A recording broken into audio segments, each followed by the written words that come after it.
Hello, my name is Dina Jackson, and today I'm going to be speaking with somebody very, very special. She is an author, she is a teacher, she is a healer, a PhD, clinical nurse, and certified somatic experiencing trauma practitioner. Today we'll be discussing her book, The Courage of a Nation. Please welcome Dr. Theresa Marsh. Hi, Teresa. Hi, Dina. We are Last chapter today. Even we've gone through week by week. We're at chapter 14 today. This is such a fabulous book coming at such a perfect time. Very, very grateful to have been able to go through each chapter with you. And it's true, today we'll be looking at chapter 14, An Elder of the North Teaches About Life. And you open up this chapter with a quote from Brant Castellano, and I was wondering if you could share that quote with everyone. Absolutely. Elders are carriers of knowledge in both physical and spiritual realities. They have been educated through the oral tradition and carry credentials that are recognizable in Aboriginal society. The insights of the elders were especially critical in ethical protocols when conducting research with Indigenous peoples. And in this chapter, you so elegantly talk about your relationship with your elder. So, and what you open and close this book with is the discussion around the Madison Wheel, which I think is really, really beautiful. And I just noticed that you happen to have a Madison Wheel right beside you here. Yes, And I'm wondering if you could speak to this and just share with us what this is and how this works. Absolutely. And again, before I speak to the Madison Wheel, I just want to honor Julie, my soul sister, my elder, my friend, my everything. You've walked with me now since 2012, I guess, since I came to you and asked you to be the elder for my research and to guide me through this. And this Madison Wheel was just depiction of my research that I've Julie encouraged me to put into the Madison Wheel. But I just want to say before I talk to the Madison Wheel teach for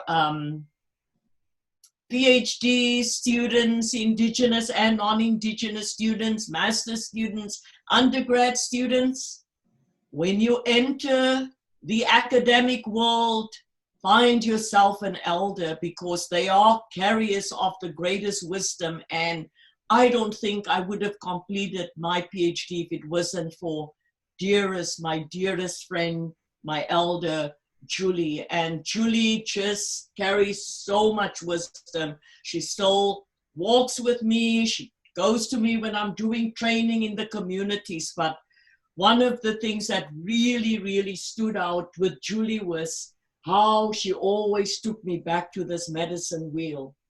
And I will carry her teachings with me forever. And even when we started the research, I said to her, she said, yeah, go to the Madison Wheel here. So if we look at the Madison Wheel, I'll talk a little bit about it. So we always start with the eastern doorway, and that's where I started my research. But what happens in the eastern doorway, as she said, there's all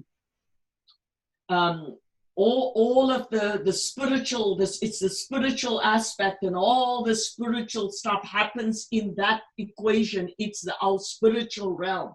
Very, very important. And like for the research, we did prayers and drumming and smudging, and the elders came to the circles, and ways to find our identity and so on. And this part, as Julie always told me, you must honor all peoples in the circle, Teresa, in this Madison Wheel. So that's the yellow people, honoring them. Then she take me to to the southern doorway. And the southern doorway is the emotional aspect of who we are, that emotional self. And in that emotional self, we know that we need that part of us in order for us to feel, whether it's joy, happiness, pain, sadness, sorrow, all of those things we need to feel, and we can feel it in our embodiment. And staying connected to that and feeding that component of ourselves, she used to say, that's going to make you stronger, Teresa. Never disconnect from your feelings and from your emotions, right? The southern doorway, as she said, Teresa, there's the red people, us. There we are. We honor the red people. Then we go to the western doorway. The western doorway represents our physical being, our physical body. And like I always say to people, we've got to come back home to this embodiment. If we want to heal from intergenerational trauma and substance use, we've got to come back home to this vessel. We've got to come back home to this container, because this body was created by Creator as a protection for us, to protect our most precious gem, our spirit, our soul, and all the gifts that reside inside of us. Like I tell people, those symptoms that you feel when you feel you in trauma response mode, it's your body that's standing guard for you. Your body will do anything to protect you. Your body stand guard for you always. So we honor who we are. We honor our physical self. That represents my people, as you always said. That's your people, the Black people. And as you can see, we are close by the red people, the Black people, he used to say, holding hands on this Madison Wheel. And then, of course, we go to the northern doorway that represents our mental, our intellectual, and our mind, where this is birth, early adolescence, early adulthood here, old age, years the wisdom, years where the elders live and reside in that northern doorway. And we need manas, mental, the mind, right? To be able to take in knowledge, to read, to write, to remember stuff, and all of those things that happen there, to be able to talk, to be able to articulate, and so on. So we need that part of ourselves too. That's the white people. And she always used to say, when I was going through difficulties and driving to the reserve, saying, oh, Julie, I don't think I can carry on. It's too much. And that, of course, it's hard work, this PhD. And she said, Teresa, and she'd take me back to that Madison Wheel. Full circle of life. And what I have on the outside of this Madison Wheel, the 7 grandfather teachings: bravery or courage, humility we need to have, honesty, the wisdom, love, truth, and respect. Inside I have the resilience of the people. That's it, my book, The Courage of a Nation, right in the center there. The resilience that we carry as Indigenous people. In that center I have the self, family, community, elders, society, and healers in that center. And Julie always took me back there. Julie, so Chimikwich, I carry this Madison Wheel. I even have a little badge that I don't have it on today. And on that badge, on that Madison Wheel is, we are born to heal. We are born to heal. We are born to heal. Yeah. Very, very powerful. You can take this when I sit with my clients. I take them, I said, how's your Madison Wheel doing? And I always tell my clients, if you practice your spirituality and your mindfulness practice and everything, this one will get bigger. And there's always a spill over to your mental, to your emotional, and to your physical. If you work out and you do yoga and you walk and you exercise and you eat well and You drink your water, you will expand your physical self, and the physical self will spill over to the emotional and to the mental. If you focus on watching what you think and don't think horrible things all the day and judge people and think good thoughts about yourself, because everything starts here with that thought. We become what we think. If you work on that and you do mindfulness stuff and you become aware of what that little monkey mind's telling you, you can make this bigger and it will spill over into your physical, into your spiritual, and into your emotional. So there's so many teachings that we can use this medicine wheel. Chimikwich, Julie. Chimikwich.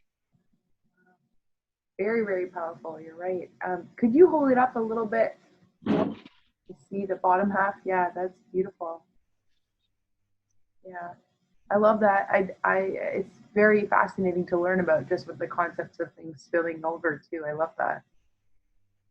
Beautiful. Thank you. Thank you. You're welcome. And would you mind holding up that beautiful book one more time? And wow, there it is as we conclude chapter 14, and there are 14 chapters in this book, The Courage of a Nation, which is out now, available now. It's on your website, if you'd like to share that with everyone, Teresa. My book website is theresamarshauthor.com. Perfect. So it's available there. And yeah, definitely check it out. It's been wonderful going through this with you each week. And thank you so much to everyone who has been tuning in, watching as we go. Feel free to reference other chapters as you read the book. And yeah, kudos to you, Teresa. What a wonderful, wonderful. Thank you. I am so grateful, again, full of gratitude. And the book is opened up by my elder, my BC elder, and Julie closes the book. My Anishinaabe or Ojibwe elder closes the book. So carries so much wisdom, so much wisdom. And the book is doing so well so far. So thank you, everyone. And please don't hesitate. When you read the book, please send me a review so I can put it on my website. All right, thank you.